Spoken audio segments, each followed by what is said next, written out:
Stand by while I go ahead and shut off my Wi-Fi. I gotta go with data, or else we'll get interrupted. Hang on there. Hang on. Where do I go for that? That's all right. I hope I don't lose my Wi-Fi connection because there's always a conflict of whether they go data, whether they go Wi-Fi. Anyway, it's morning. I wasn't able to sleep last night. I don't know why. Maybe it's a full moon or something, or I don't know, the solar flares. Something's happening. But anyway, I wanted to show you a few things this morning. By the way, I do have my Starbucks cup. And by the way, this is the way that I look most mornings. Glenda's here. How are you, Glenda? Thanks for being here, or else I'd be talking to myself. Who else is here? Pressy Manzanero. Shaney in the house. I know it's early. Let me flip this camera around and show you what's going on here in the province on the build site. As you know, we're working on a few things. One of them was this water hose. So yesterday we had to dig all this up because one of our neighbors had a leak, or we thought they had a leak, but it turns out it wasn't in here. And the other reason is because we also, that's us, even though we're running two water lines into the house, we ended up pinching a line somewhere around here. And so we had to go ahead and trim it down a little bit and put a coupler in line to get rid of that kink. So apparently either the heavy tractor loader or one of the big trucks dumping some of this rock ran over the line and pinched it. And so we're working on resolving that. We're going to move some of that dirt over here. We got it all fixed. We're just going to try and bury as many lines as we can right here as you're coming into the property so it doesn't happen again. So you can see how they do here, right? Yeah, we got street lamps. They're not much to talk about, but they do provide adequate lighting. Down here, right? So you have this one down here, this blue line that goes. I don't know where that goes. That goes to one of the other neighbors' houses. But right here, where the property line starts, which is right here where this bamboo stick is, you got down here. You got. Look how many lines there are. What are there? A dozen lines in there? And they all can be damaged if you're not careful when you're bringing material in here. So we got to bury this to make sure, and we got to bury it deep. This over here isn't buried so deep, but we got to get moving. We got to get some of this dirt from over here, back here, into this hole. And then we got to put some wood here so we prevent them from running over these water lines. And then also, when we move our vehicles and things into our driveway over here, we got to make sure they were buried in front of the gate there. So we were able to get some of it done. I don't know if you noticed, but we have gravel and sand. Let me show you what's going on with this fence. So yesterday, while I was doing the live stream, the engineer that's working on the plans came running over here. We really appreciate him. He was giving us some ideas about how we want to do this. Now, most of the time, if you're living here in the Philippines, they just slap down some number 4 hollow block to earth and boom, you're done, right? That's kind of why we have to redo this fence, because I think the fence in the background there, the neighbor's fence, that's probably the way it was built. But I'm not sure. I'm not 100% sure, but it's a little bit wonky. Let me show what Jason and his cousin Jungle have done. Yes, the name's Jungle. And yes, Jason is Dez's husband. So most of you know that. Anyway, you see what we got going on down here? Oh, I see they have rock in there.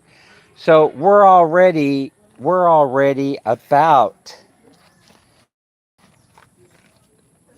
24 inches below grade right here. And what we were going to do was going to create a rock bed, but I think these rocks that are in here, I think these are rocks that fell in here overnight. I don't think the guys intended for this to be a rock bed. And so you can see the fence line right there. We have to go deeper than that. I don't think the guys are going to be happy when they show up, because they're going to have to continue digging deeper.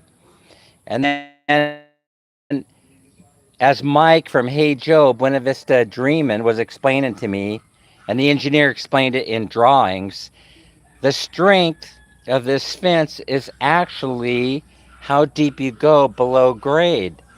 Now I know we're going to build this up, and that's very helpful, but look down here.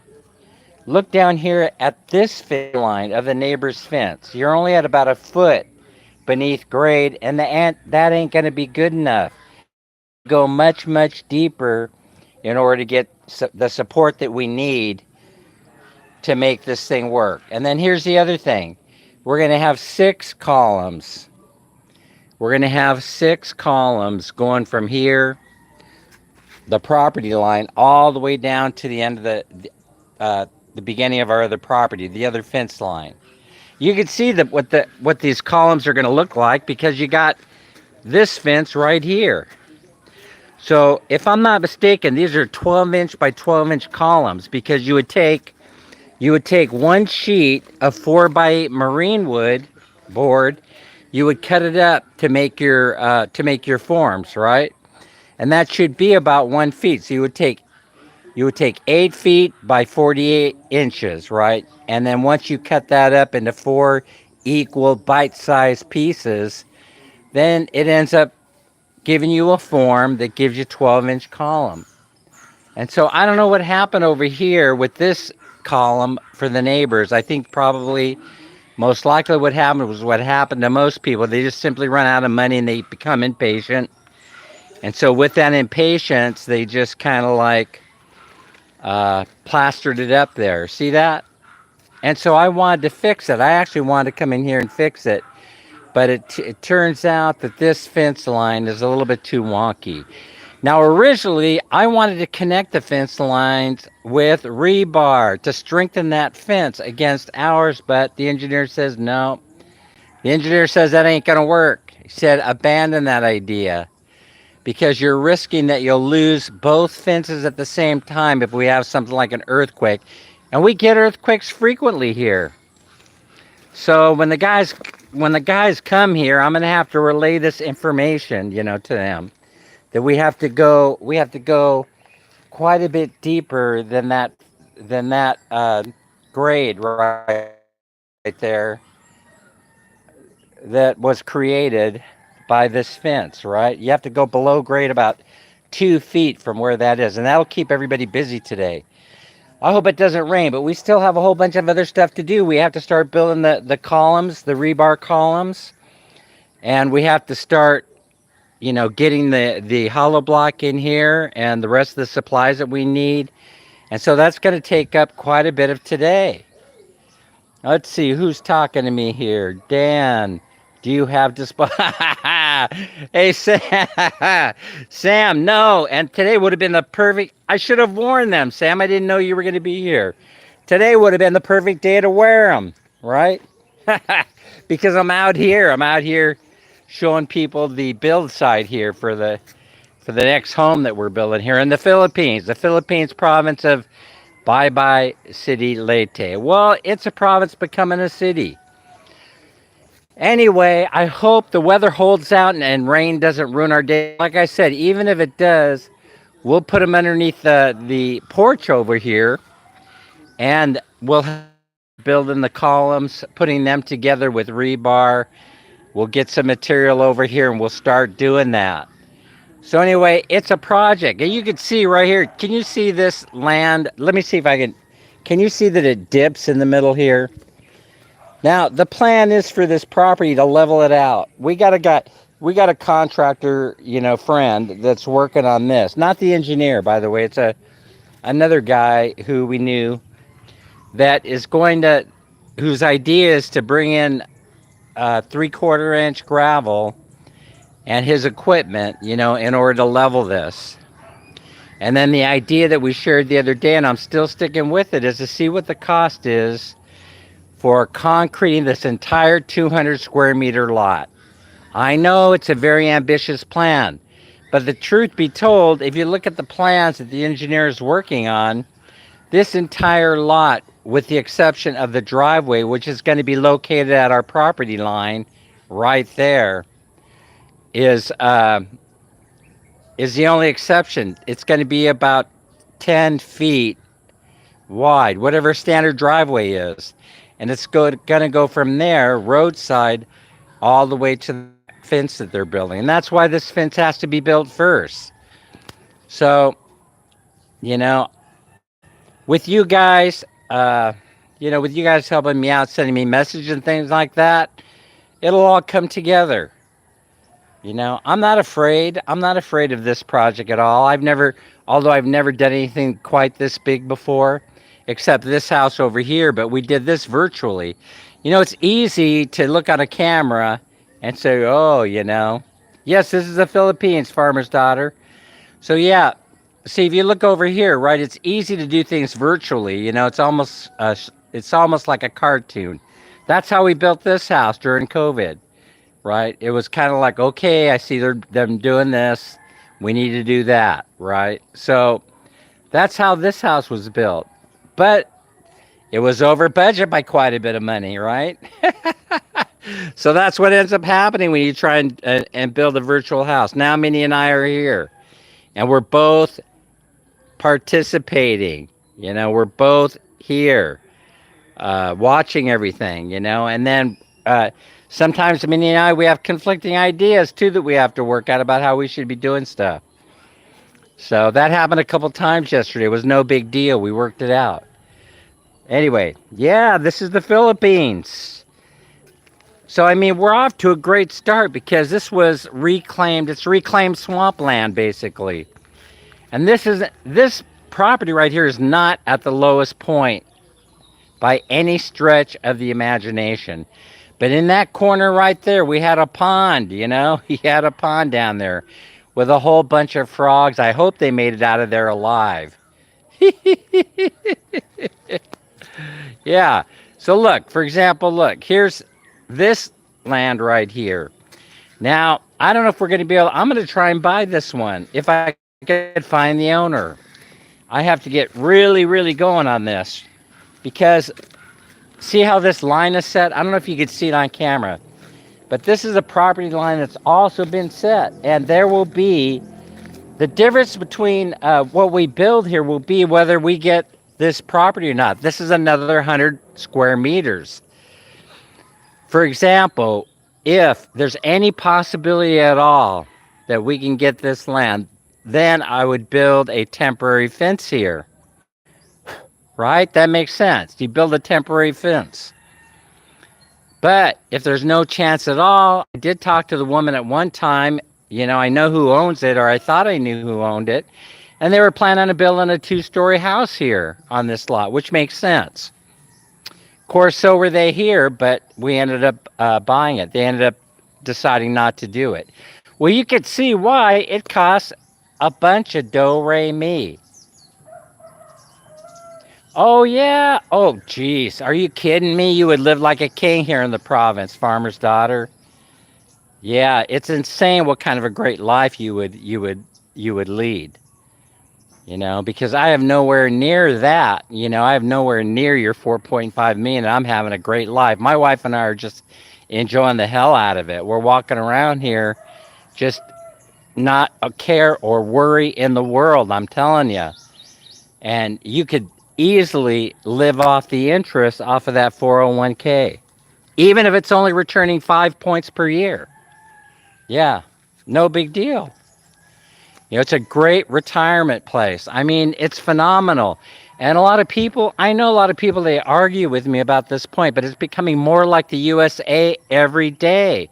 And that's not because a lot of Americans are moving in here, even though there are a lot of Americans here. It's simply because its gentrification and infrastructure improvement is taking place at a very rapid pace. We have just about everything that you need here, all the comforts of home. And there are a few workarounds. We have managed to work them all out. James is here. Hi, James. How's it going in How's it going in San Francisco? Have there been any good police pursuits lately in your neighborhood? I haven't seen many, except maybe that dude that gave up real quickly the other day. I did see that one. The guy in the white car. You know who I'm talking about, I think. Anyway, it's good to see you, James. So yeah, so of course, it's an excellent place for American retirees. There's no shortage of people wanting to get into your business here either. Just like back home. And so it'll feel very comfortable. We got neighbors over here. By the way, let me walk you down this road here. Oh, by the way, this is the Barangay Road, and this is a concrete road there, and they'll be continue building it down here. That is, maybe they'll encourage me to build it, but I'm not sure I'm going to be doing that. You know, I don't mind riding around in the mud. All you got to do is put some rock down, and you're good to go on this road. So, all right, Larry, we will see you later. Anyway, let's go down here, and I'll show you what these nice folks, our neighbors, are doing. Oh, here's our house that we built right here. You can see it's covered right now in green screen, sunscreen. But I'll tell you, once this house is built, it should put the windows that are facing east in the shadow of the house, right? We'll be in the shadow of the house. A covered driveway will be here. The house will be there. When the sun rises and sets, it'll go from east. Oh, there it is, to west. And so we should be good to go on escaping the sun. It should help a lot with reducing the heat inside the house. Oh, you're concerned about local population engaging in what? Where'd you hear that? I've never even seen one. I've never seen anybody get off their chair after 4 o'clock in the afternoon. I'm not sure what uprisings you're referred to. This is do it after you eat the Bavarian cream donut at the Dunkin'. Yeah. Oh, we got interrupted there. But yeah. The only uprising that you'll have here is people fighting to get ahead of at the Dunkin' Donuts. It looks just like American, you know.